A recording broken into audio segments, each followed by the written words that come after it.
God created the earth but the Dutch created the Netherlands. দর্শক নিশ্চয়ই বুঝতে পেরেছেন আজ আমরা কোন দেশ নিয়ে কথা বলবো।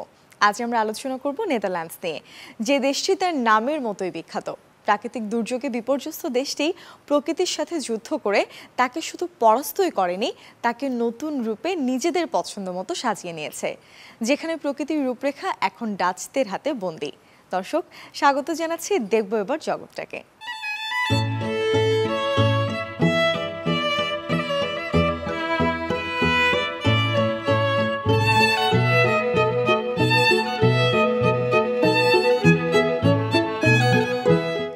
উত্তর পশ্চিম ইউরোপের একটি দেশ নেদারল্যান্ডস।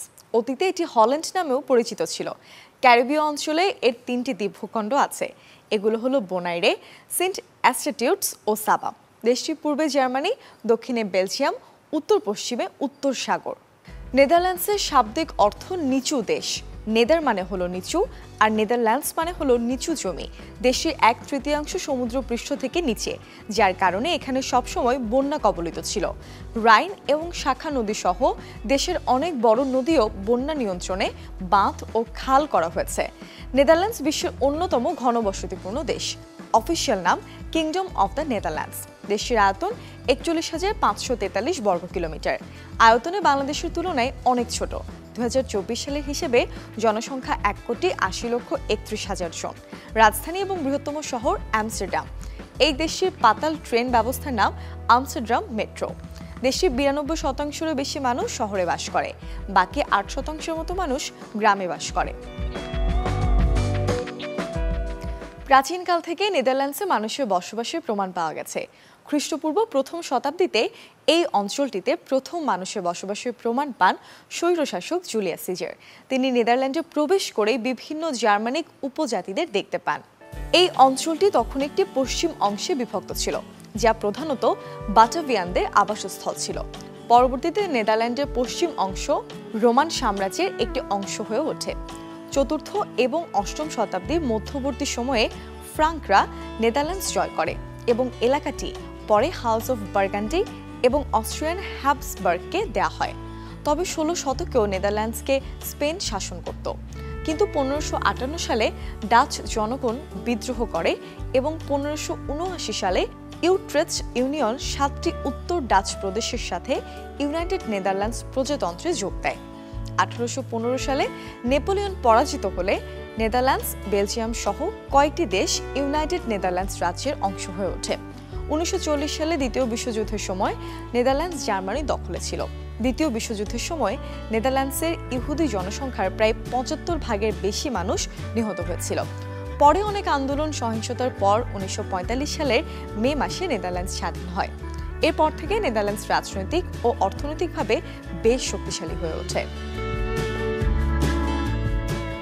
নেদারল্যান্ডের কোনো রাষ্ট্রীয় ধর্ম নেই। দেশটির প্রায় 50% মানুষ কোনো ধর্মেই বিশ্বাস করে না। খ্রিস্ট ধর্ম বর্তমানে নেদারল্যান্ডসের বৃহত্তম ধর্ম। উত্তর ব্রাবান্ট এবং লিমবুর্গ প্রদেশগুলি ঐতিহাসিকভাবে রোমান ক্যাথলিক ছিল। বাকি অংশ মুসলিম, হিন্দু ও ইহুদি ধর্মে বিশ্বাসী। নেদারল্যান্ডের অধিবাসীদের অধিকাংশই ফ্রাঙ্কস, ফ্রিসিয়ান এবং স্যাক্সনদের বংশোদ্ভূত ডাচ। ফ্রিজল্যান্ড প্রদেশের বেশিরভাগ বাসিন্দাই ফ্রিজিয়ান, নিজস্ব ভাষা সহ একটি স্বতন্ত্র সাংস্কৃতিক গোষ্ঠী। গবেষণা বলছে এই অঞ্চলের স্বয়ংক্রিয় বাসিন্দারা প্রাক জার্মানিক এবং জার্মানিক গোষ্ঠীর ছিল, যারা সময়ের সাথে সাথে পশ্চিম ইউরোপের প্রধান বদ্বীপ অঞ্চলে একত্রিত হয়েছিল। দেশটিতে বর্তমানে মুসলিমের সংখ্যা উল্লেখযোগ্য। বেশিরভাগ মুসলিম তুর্কি এবং মরক্কান। এছাড়াও ইরাক, ইরান, আফগানিস্তান, সোমালিয়া এবং সাবেক ডাচ কলোনি সুরিনাম থেকে আসা। দেশটির বড় শহর আমস্টারডাম, রটারগাম, হেগ এবং ইউট্রেক্টে বেশিরভাগ মুসলিম বসবাস করে। নেদারল্যান্ডের সরকারি ভাষা ডাচ এবং ফ্রিজিয়ান। বেশিরভাগ মানুষ এই ভাষায় কথা বলে, তবে ইংরেজি ভাষাও বেশ প্রচলিত দেশটিতে। নেদারল্যান্ডের সাংস্কৃতিক জীবন বৈচিত্র্যময় এবং প্রাণবন্ত। দেশটির জনগণ দীর্ঘদিন ধরে সাংস্কৃতিক উদারতাবাদ এবং সহনশীলতার কেন্দ্র হিসেবে গুরুত্বপূর্ণ ভূমিকা পালন করেছে। এছাড়া ডাচ পেইন্টিং এবং কারুশিল্প বিশ্ববিখ্যাত। ডাচ চিত্রশিল্পীরা বিশ্বের সর্বকালের সেরাদের মধ্যে অন্যতম। ডাচরা নিজেরাই তাদের সাংস্কৃতিক ঐতিহ্য নিয়ে খুব গর্ব করে। অসাধারণ নির্মাণশৈলী স্থাপত্যকলা, শহরের গঠন এবং ইতিহাস ঐতিহ্যের কারণে আমস্টারডামকে উত্তরের ভেনিস বলা হয়। দর্শক, চলুন নেদারল্যান্ডসের সংস্কৃতি নিয়ে আরও কিছু তথ্য জেনে আসি।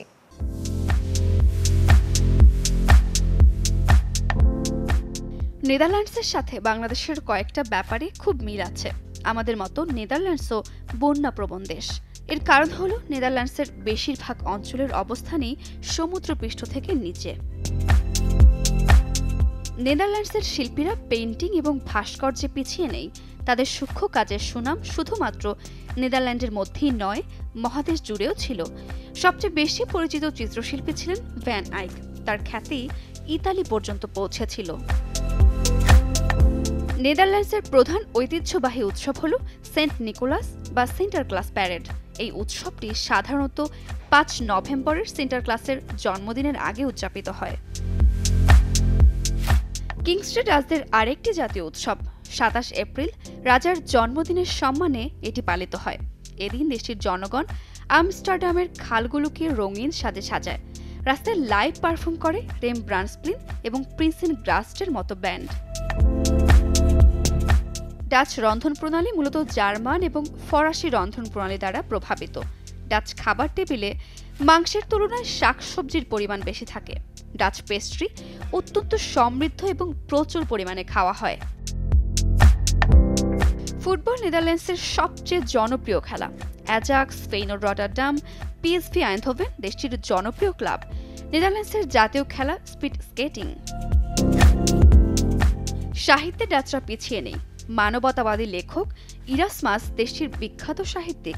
সমসাময়িক ডাচ লেখক যারা আন্তর্জাতিকভাবে পরিচিত তাদের মধ্যে রয়েছে হ্যারি মুলিশ এবং সিস নোটবোম। নেদারল্যান্ডসের আমস্টারডাম কনসার্ট জিপ অর্কেস্ট্রা বিশ্ববিখ্যাত। হেগের রেসিডেন্টি অর্কেস্ট্রা এবং রটারডাম ফিলহারমোনিক অর্কেস্ট্রাও ভালো খ্যাতি পেয়েছে। ইন্টারন্যাশনাল ফিল্ম ফেস্টিভ্যাল রটারডাম হল দেশের নামকরা ফিল্ম ফেস্টিভ্যাল। নেদারল্যান্ডস একটি সাংবিধানিক রাজতন্ত্র। এর আইনসভাটি ২ কক্ষ বিশিষ্ট সংসদীয় ব্যবস্থায় পরিচালিত হয়। ১৮৪৮ সাল থেকে নেদারল্যান্ডসে সংসদীয় গণতন্ত্র বিদ্যমান। এটি বিশ্বের ৩য় প্রাচীনতম সংসদীয় সরকার ব্যবস্থা। নেদারল্যান্ডসের রাজা রাষ্ট্রপ্রধান এবং প্রধানমন্ত্রী সরকার প্রধান। নেদারল্যান্ডস কিংডমের আইনসভা শাখা হল প্রথম চেম্বার এবং দ্বিতীয় চেম্বার সহ দ্বিকক্ষ বিশিষ্ট স্টেট জেনারেল। বিচার বিভাগীয় শাখা সুপ্রিম কোর্ট নিয়ে গঠিত। দেশের সংবিধান সব ধরনের ধর্মীয় বৈষম্যকে নিষিদ্ধ করেছে। সব ধর্মীয় বিশ্বাসকে সাংবিধানিকভাবে সম্মান করে। নেদারল্যান্ডসে দ্বিতীয় চেম্বার, প্রাদেশিক পরিষদ এবং মিউনিসিপ্যাল কাউন্সিলগুলোর সমন্বয়ে সরকার নির্বাচিত হয়। দ্বিতীয় চেম্বারের সাধারণ নির্বাচনে চেম্বারের একটি আসন পেতে সামগ্রিক ভোটে 0.66% ভোটের দরকার হয়।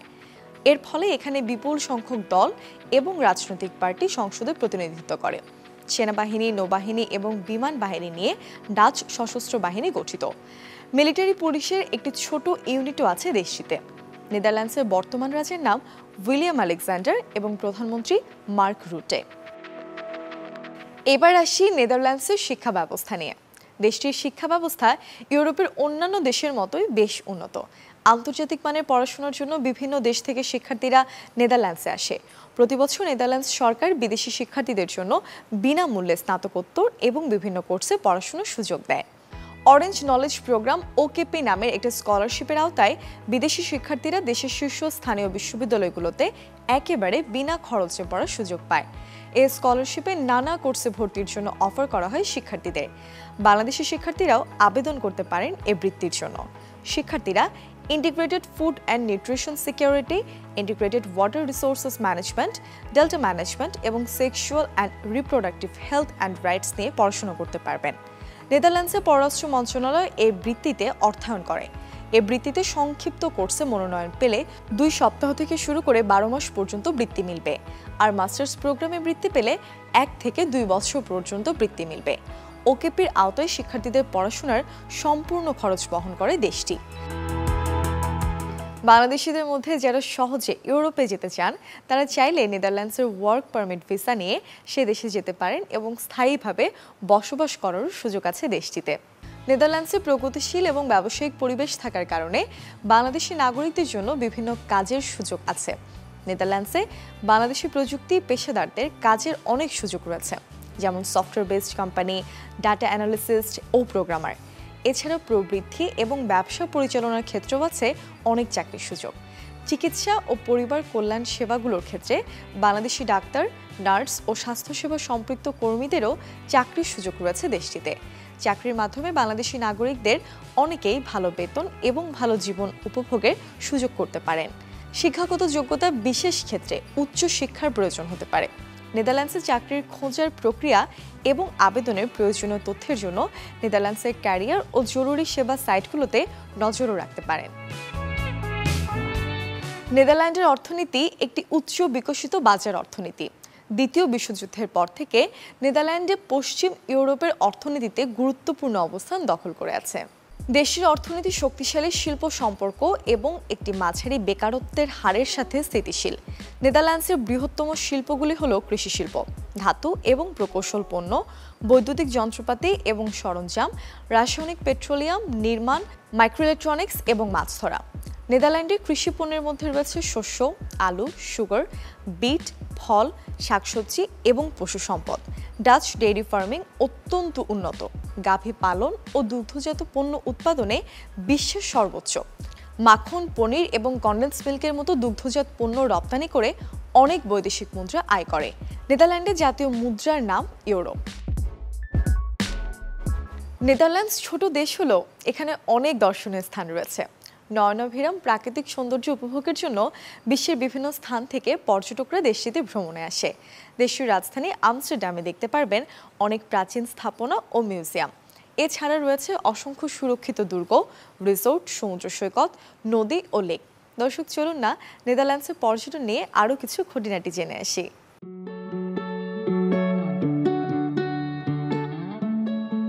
নেদারল্যান্ডসের অন্যতম সুন্দর শহর বলে পরিচিত আমস্টারডাম। ভেনিসের মতো আমস্টারডামের খালগুলোতেও মানুষ ভ্রমণে আসে। খাল বেয়ে শহরের বেশিরভাগ জায়গায় চলাচল করা যায়। আমস্টারডামের বেশিরভাগ দর্শনীয় স্থাপনাগুলো এসব খালের আশপাশেই অবস্থিত। এখানকার রাস্তার পাশের দোকানগুলোর খ্যাতিও রয়েছে বিশ্বজুড়ে। নেদারল্যান্ডসের কথা শুনলেই অনেকের চোখে প্রথমে ভেসে ওঠে দিগন্তজোড়া টিউলিপের বাগান। এই দৃশ্য দেখতে হলে আপনাকে যেতে হবে কিউকেনহফ বোটানিক্যাল গার্ডেনে। ফুলের সমারোহের কারণে এটিকে গার্ডেন অফ ইউরোপও বলা হয়ে থাকে। এখানে 700-রও বেশি প্রজাতির টিউলিপের দেখা মিলবে। রিজক্স মিউজিয়াম দেশটির আরেকটি জনপ্রিয় পর্যটন স্পট। 1809 সাল থেকে বিরল ও প্রাচীন শিল্পকর্ম সংগ্রহ করছে আমস্টারডামের এই মিউজিয়ামে। এখানে প্রায় 70 লাখ শিল্পকর্ম আছে। জাদুঘরের 250টি রুমে রয়েছে 5000-এর মতো পেইন্টিং। বিশাল লাইব্রেরিতে রয়েছে অন্তত 35,000 বই।